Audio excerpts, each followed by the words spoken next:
Hello everyone, myself doctor Monika Kumari and welcome to my channel. तो आज हम लोग बात करेंगे अबाउट इम्प्लांट। इम्प्लांट हम ज़रूरी है या नहीं है, और इम्प्लांट में क्या-क्या चीज़ें ध्यान रखना होता है और क्यों इम्प्लांट कराना होता है।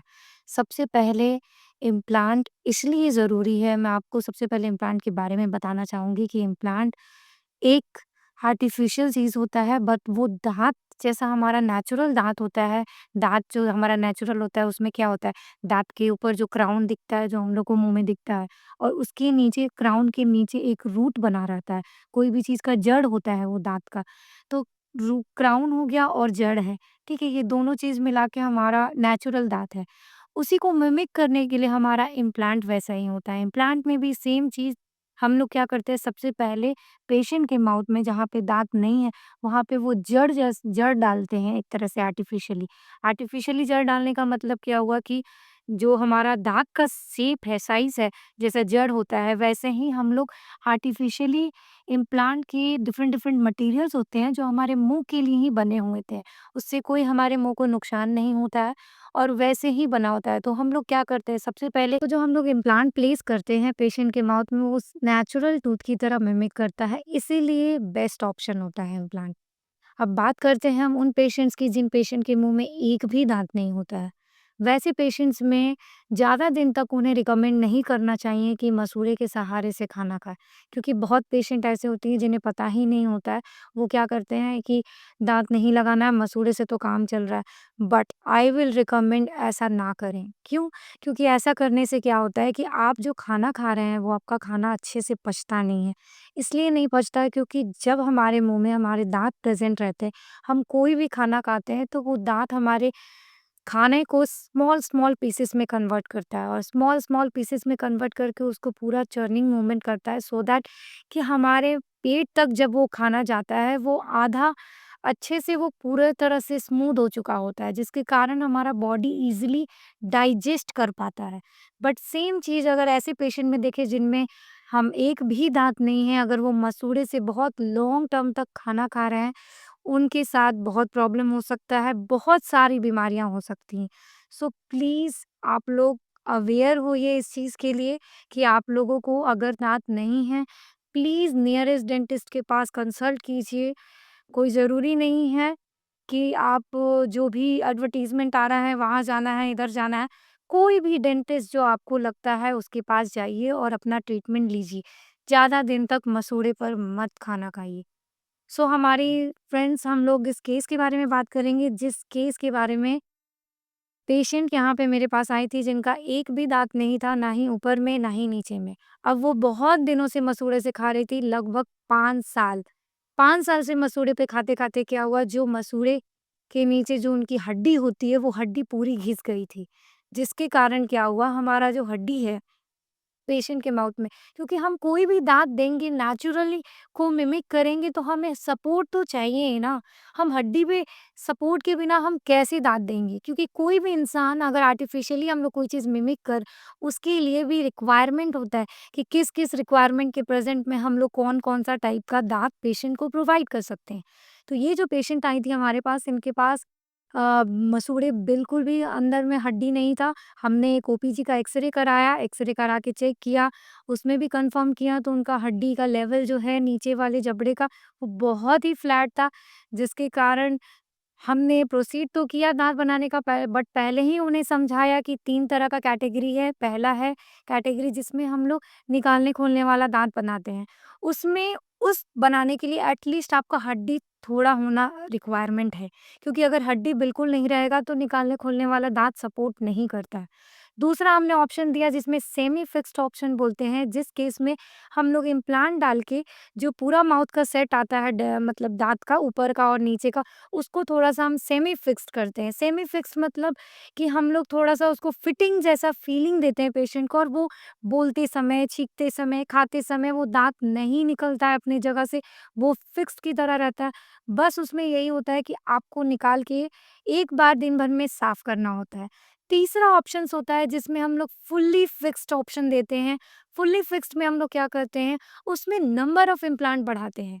नंबर ऑफ इम्प्लांट बढ़ाएँगे, इम्प्लांट बिल्कुल घर की तरह होता है, जैसे घर में पिलर्स बढ़ाते हैं तो घर का स्ट्रेंथनिंग बढ़ता है, सिमिलरली हम लोग नंबर ऑफ इम्प्लांट बढ़ाते हैं तो मुँह में जो हमारा फिक्स्ड का सपोर्ट है वो और अच्छा होता है और पेशेंट को फीलिंग अच्छा आता है, खाता है, चबाता है, एकदम लगता है कि नेचुरल टीथ है।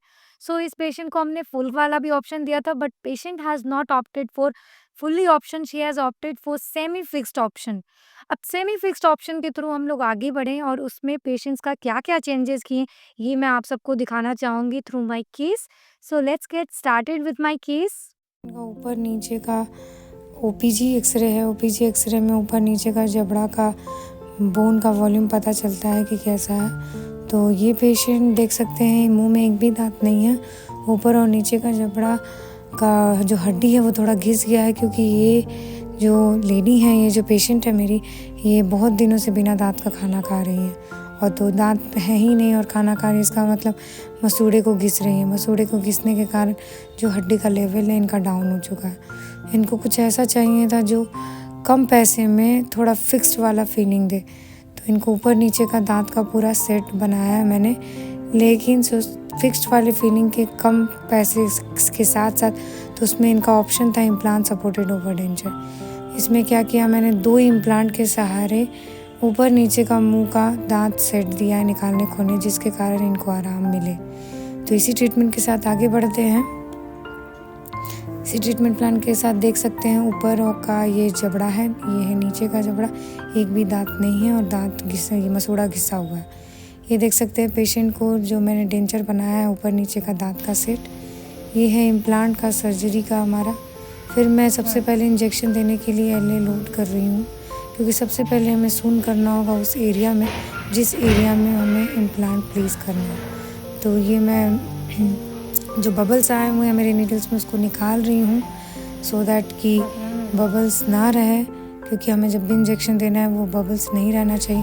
फिर मैंने इंजेक्शन दिया, थोड़ा सा पेशेंट को डर लग रहा था बट इस बाद में ओके हो गया। फिर मैं चेक कर रही हूँ कि जो मेरा इंजेक्शन है वो बैठा है कि नहीं, पेशेंट को दर्द है कि नहीं, सब कुछ ठीक था। फिर मैं नीचे वाले जो दांत का सेट बनाई थी उसी के सहारे पहनाया और ड्रिल किया जहाँ पे मुझे प्लेसमेंट करना है, और उसी के सहारे मैंने इनका प्लेसमेंट किया।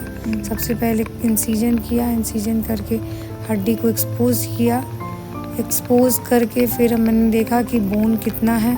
फिर जहाँ पे मुझे इम्प्लांट प्लेस करना था वो डेंचर जो नीचे वाला दांत का सेट बनाया था उसके सहारे मैंने मार्किंग की, और मार्किंग करके फिर मैंने आगे बढ़ी। ये आप देख सकते हैं इंसिजन करते हुए मैं इंसिजन कर रही हूँ, और इंसिजन करते समय धीरे धीरे सारे फ्लैप को मैंने रेज किया और फ्लैप ये देख सकते हैं फ्लैप पूरा रेज। अब मैं बोन को थोड़ा फ्लैट कर रही हूँ, क्योंकि ऊपर नीचे मसूड़ा का जो हड्डी है वो थोड़ा नीचे ऊपर है, उसको बराबर में ला रही हूँ। बराबर में लाने के बाद अब मैं इम्प्लांट डालने का तैयारी करूँगी। इसमें आप देख सकते हैं कि मैं इम्प्लांट का प्लेसमेंट कर रही हूँ। तो उसके पहले मैं जो ड्रिल करना होता है वो ड्रिल का सीक्वेंस अभी चल रहा है। तो मैंने दोनों साइड दो यहाँ पे 2 ड्रिलिंग इस साइड, 2 ड्रिलिंग इस साइड एक साथ ही शुरू किया था। ये इस साइड का दिखा रही हूँ। ये सबसे पहले फर्स्ट ड्रिल मैंने किया दूसरे वाले साइड का, और आगे बढ़ने के बाद जो डिफरेंट पोस्ट्यूटॉमी होता है सीक्वेंस में वो मैंने फॉलो किया। नहीं जा रहा है तो वो फॉलो करने के बाद से मैंने बीच में एक बार चेक किया है पैरेललिज्म दोनों का, ये रहा पैरेलल पिन के साथ। चेक करने के बाद से फिर मैंने इम्प्लांट प्लेस किया है दोनों साइड। आप देख सकते हैं ये 4th क्वाड्रेंट का है जो मैंने प्लेसमेंट किया है। उसके बाद से मैंने इसको अंदर की तरफ से हैंड टॉक से किया है, क्योंकि जितना फिजियो डिस्पेंसर से जा सकता था वो गया है। फिर मैंने अंदर में हड्डी के अंदर उसको टाइटन अप किया है और चेक किया है कि जो हमारा टॉक है वो। फिर मैंने दूसरी साइड का प्लेसमेंट किया साइमल्टेनियसली।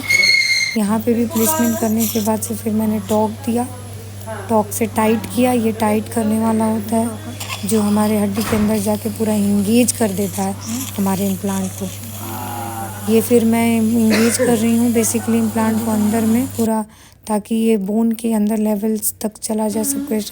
ये रहा आफ्टर प्लेसमेंट ऑफ इम्प्लांट, और ये आप देख सकते हैं फिर मैंने सूचरिंग। सो आप सबने देखा कि मैंने इस केस में कैसे जो ऊपर-नीचे का निकालने-खोलने वाला दाँत था, उसके सपोर्ट से मैंने इम्प्लांट का एज़ अ गाइड रख के उसको इम्प्लांट प्लेस किया है। अब मैं इस पेशेंट को 7 दिन के बाद रिकॉल करूँगी ताकि जो सूचर मैंने जो टाँका दिया है पेशेंट को, वो टाँका निकालूँगी और फिर मैं देखूँगी कि घाव कैसा भरा है।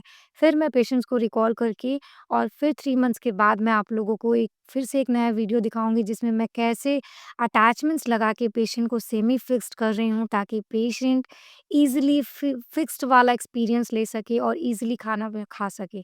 और एट लास्ट मैं आप सबको कहना चाहूँगी कि प्लीज़ आप लोग के आस-पास या आप लोग के घर में कोई भी ऐसा हो जिसका दाँत नहीं है और वो मसूड़े से खा रहा हो, प्लीज़ ऐसा मत कीजिए, आप उनको गाइड कीजिए और आप उनको समझाइए, ये वीडियो को लाइक कीजिए, शेयर कीजिए उनको ताकि वो इस इम्पोर्टेंस को समझ सके कि मसूड़े पे हम लोग को ज़्यादा दिन खाना नहीं खाना चाहिए, उससे बहुत तरह के प्रॉब्लम होती है।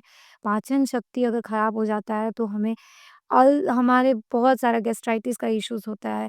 एक बार जब बार-बार गैस्ट्राइटिस का इश्यू होने लगता है, तो पेशेंट को कोई भी खाना नहीं पचता है, जिसके कारण वेट गेन नहीं होता है पेशेंट डे बाय डे पतला होता चला जाता है। उस और पतला होने के कारण उसका इम्यूनिटी लूज़ होता है। इम्यूनिटी लूज़ होने के कारण बहुत सारा बीमारी एक साथ हो सकता है और बहुत सारा बीमारी एक साथ होता है तो even it could be life threatening also. So please कभी-कभी छोटी-छोटी चीज़ें होती हैं जो बाद में उसका आउटकम्स बहुत बड़ा होता है, तो उससे बचने के लिए हमें सबको फिट रहना होगा, ओरल हेल्थ हाइजीन मेंटेन करना होगा। सो आज के वीडियो में इतना ही। आप सबको मेरा नमस्कार। Thank you.